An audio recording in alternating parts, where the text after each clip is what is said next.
والسلام عليك يا نبي الله وعلى آلك وأصحابك يا نور الله نويت سنة الاعتكاف فرمان مصطفیٰ صلی اللہ تعالیٰ علیہ وآلہ وسلم جب جمعرات کا دن آتا ہے تو اللہ تعالیٰ فرشتوں کو بھیجتا ہے جن کے پاس چاندی کے کاغذ اور سونے کے قلم ہوتے ہیں، گولڈ کے قلم، اور وہ جمعرات اور شب جمعہ سرکار عبد قرار شافع روز شمار صلی اللہ تعالیٰ علیہ وآلہ وسلم پر کثرت کے ساتھ درود پاک پڑھنے والوں کے نام لکھتے ہیں۔ صلو علی الحبیب صلی اللہ تعالی علی محمد صلی اللہ تعالی علیہ وآلہ وسلم۔ پیارے پیارے اسلامی بھائیوں، آج کے درس میں ہم سورۃ النور کی آیت نمبر 12 نمبر آیت کی تلاوت، ترجمہ اور تفسیر سنیں گے۔ توجہ کے ساتھ سنیے، انشاءاللہ بہت فائدہ حاصل ہوگا۔ اعوذ باللہ من الشیطان الرجیم، بسم اللہ الرحمن الرحیم۔ لولا ان سمعتموه ظن المؤمنون والمؤمنات بانفسهم خيرا وقالوا هذا افك مبين۔ ترجمہ کنز الارفاق۔ ایسا کیوں نہ ہوا کہ جب تم نے یہ بہتان سنا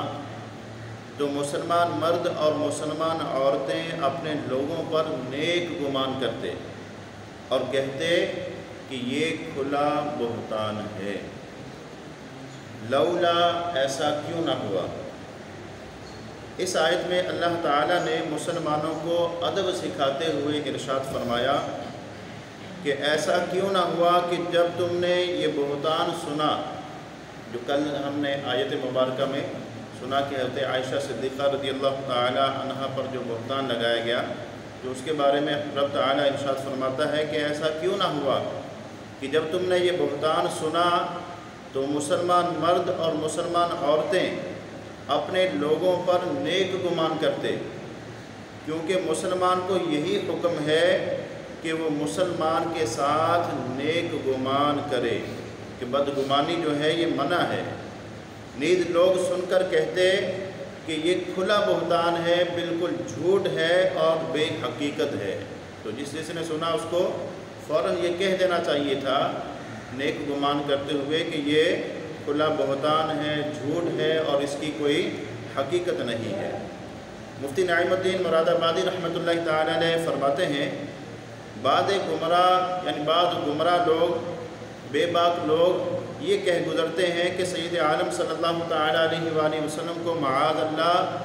اس معاملہ میں بدگمانی ہو گئی تھی، معاذ اللہ، وہ جھوٹا بہتان لگانے والے ہیں اور شان رسالت میں ایسا کلمہ کہتے ہیں جو مومنین کے حق میں بھی لائق نہیں ہے، جو مومنوں کے بارے میں بھی کہنا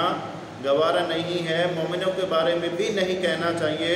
تو اللہ کے رسول کے بارے میں ایسا کلمہ کیسے کہتے ہیں؟ اللہ تعالیٰ مومنین سے فرماتا ہے کہ تم نے نیک گمان کیوں نہ کیا، تو کیسے ممکن تھا کہ رسول کریم صلی اللہ تعالیٰ علیہ وآلہ وسلم بدگمانی کرتے اور حضور کی نسبت بدگمانی کا لفظ کہنا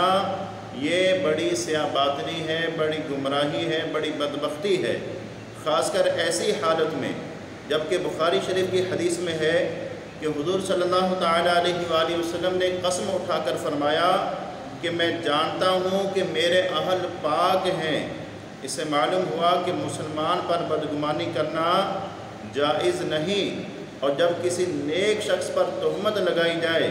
تو بغیر ثبوت مسلمان کو اس کی موافقت کرنا، اس کا ساتھ دینا، اس کی تصدیق کرنا، اس کی بات کو ماننا،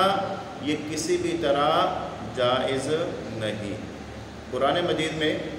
مسلمانوں کو بدگمانی سے بچنے کا حکم دیا گیا ہے، چنانچہ اللہ تعالیٰ ارشاد فرماتا ہے، یا ایھا الذین آمنوا اجتنبوا کثیرا من الظن ان بعض الظن اثم، یعنی اے ایمان والو بہت زیادہ گمان کرنے سے بچو، بے شک کوئی گمان گناہ ہو جاتا ہے۔ اسی طرح کثیر احادیث میں بھی بدگمانی سے بچنے اور اچھا گمان رکھنے کا فرمایا گیا ہے،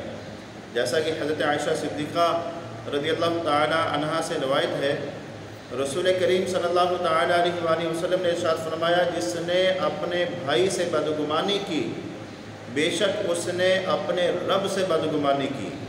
کیونکہ اللہ تعالیٰ فرماتا ہے اجتنبوا کثیرا من الظن کہ بہت زیادہ گمان کرنے سے بچو۔ اسی طرح ایک اور حدیث مبارکہ میں رسول اللہ صلی اللہ تعالی علیہ وآلہ وسلم نے ارشاد فرمایا، بدگمانی سے بچو کیونکہ بدگمانی سب سے جھوٹی بات ہے۔ اسی طرح ایک اور حدیث مبارکہ میں فرمایا، حسن ظن عمدہ عبادت ہے، اچھا گمان رکھنا کسی کے بارے میں، اچھی سوچ رکھنا یہ عمدہ عبادت ہے۔ حضرت عمر بن خطاب رضی اللہ تعالیٰ عنہ فرماتے ہیں، تم اپنے بھائی کے منہ سے نکلنے والی کسی بات کا اچھا پہلو پاتے ہو، کوئی اچھا گمان پاتے ہو تو اس کے بارے میں بدگمانی نہ کرو۔ کوئی بات آپ کو معلوم ہوئی، آپ اس کے بارے میں سوچتے ہو تو اس کے اچھے پہلو بھی آپ کے سامنے آتے ہیں، اچھے گمان بھی آتے ہیں، تو جو اچھا گمان ہے وہ اپنائے اور جو برا گمان ہے، بدگمانی ہے، اس سے بچنے کی کوشش فرمائیں۔ اللہ تعالیٰ ہمیں بدگمانی سے بچنے اور اپنے مسلمان بھائیوں کے ساتھ اچھا گمان رکھنے کی توفیق عطا فرمائے، آمین بجاہ النبی الامین صلی اللہ تعالی علیہ وآلہ وسلم۔